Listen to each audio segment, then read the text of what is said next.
노년에 숨겨진 고민들. 나이가 들수록 삶의 무게는 더욱 깊어집니다. 하지만 모든 무게를 가족과 나눌 수 있는 것은 아닙니다. 오늘은 노년기에 혼자 짊어져야 하는 고민들과 그 해결 방안에 대해 이야기해 보겠습니다. 건강에 대한 두려움. 첫 번째로 가장 큰 고민 중 하나는 건강에 대한 깊은 불안입니다. 단순히 몸이 아픈 것이 아니라 치매나 중증 질환에 대한 두려움, 그리고 자녀들에게 짐이 될지도 모른다는 걱정입니다. 많은 어르신들이 건강검진 결과를 혼자 받아보며 가슴을 졸입니다. 혹시 무언가 발견되면 어떻게 하지? 자식들이 걱정할까봐 말할 수도 없고, 이런 생각들이 밤잠을 설치게 만듭니다.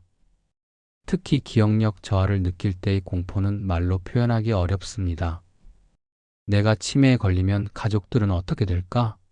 내 존재 자체가 짐이 되는 것은 아닐까? 이런 두려움은 누구에게도 쉽게 털어놓을 수 없는 무거운 짐이 됩니다.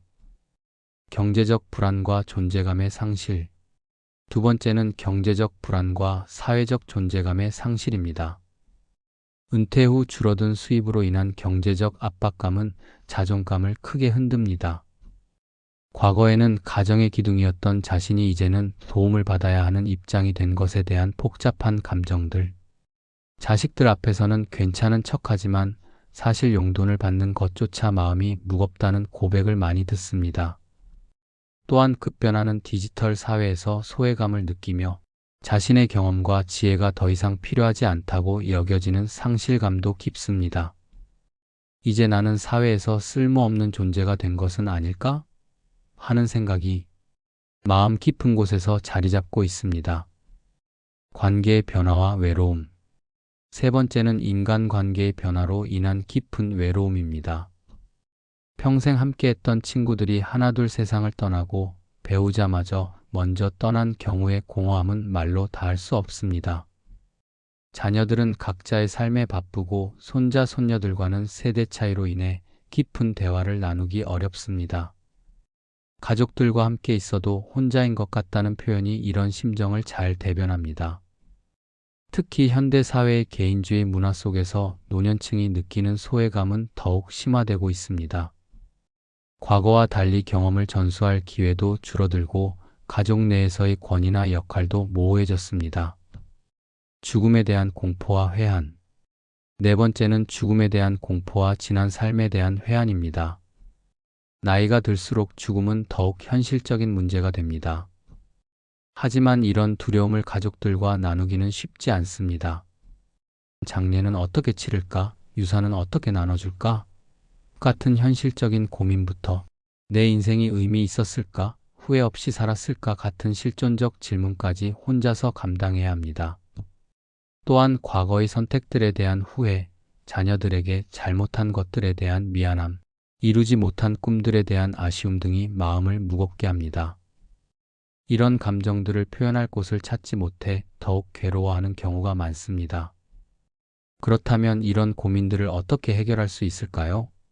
첫 번째 해결 방안은 전문가와의 상담입니다. 가족에게 말하기 어려운 고민들을 심리상담사나 정신건강 전문가와 나누는 것이 큰 도움이 됩니다. 요즘은 노인 전문 상담 기관들이 많아졌고 온라인 상담도 가능합니다. 건강에 대한 불안은 정기적인 건강검진과 함께 의료진과의 솔직한 대화를 통해 완화할 수 있습니다. 막연한 두려움보다는 정확한 정보를 바탕으로 한 대비가 중요합니다.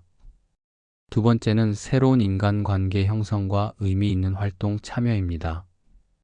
같은 또래의 사람들과 만날 수 있는 경로당, 노인대학 등을 통해 새로운 관계를 만들어가는 것이 중요합니다.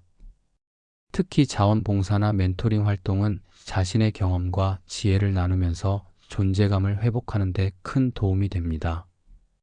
나도 누군가에게 도움이 되는 사람이구나라는 인식이 자존감 회복에 중요한 역할을 합니다. 취미활동이나 평생학습 프로그램 참여도 좋은 방법입니다. 새로운 것을 배우고 성취하는 경험은 노년기에도 계속 성장할 수 있다는 자신감을 줍니다.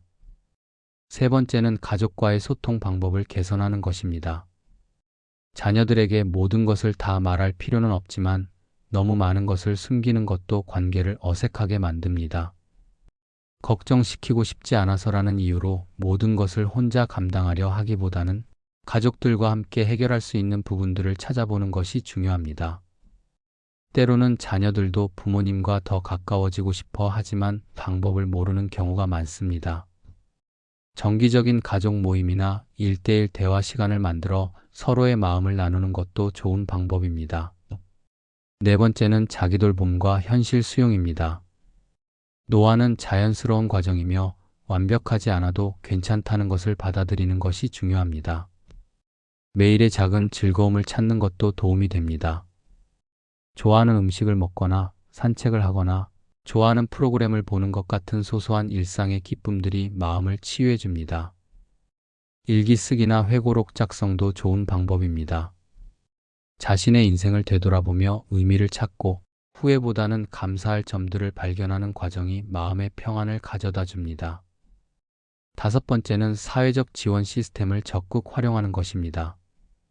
지역사회의 노인복지관, 보건소의 정신건강 프로그램, 종교기관의 상담 서비스 등 다양한 지원이 있습니다. 경제적 어려움이 있다면 관련 정부 지원 제도를 알아보고 건강관리를 위한 각종 프로그램에도 참여해 보세요. 혼자서 모든 것을 해결하려 하지 말고 도움을 요청하는 것도 지혜입니다. 특히 요즘에는 노인들을 위한 온라인 커뮤니티나 화상 상담 서비스도 많아졌으니 디지털 도구를 활용하는 것도 새로운 가능성을 열어줄 수 있습니다. 노년의 고민들은 결코 부끄러운 것이 아닙니다. 오히려 긴 인생을 살아온 증거이자 더 나은 삶을 위한 출발점이 될 수 있습니다. 혼자서 모든 짐을 지려 하지 마세요. 때로는 전문가의 도움을, 때로는 새로운 관계를, 때로는 가족의 이해를 구하는 것이 필요합니다. 무엇보다 자신을 있는 그대로 받아들이고 사랑하는 것이 가장 중요합니다. 여러분의 인생은 여전히 소중하고 의미 있습니다. 남은 시간을 더욱 풍요롭고 평안하게 만들어갈 수 있기를 바라며 오늘 이야기를 마치겠습니다.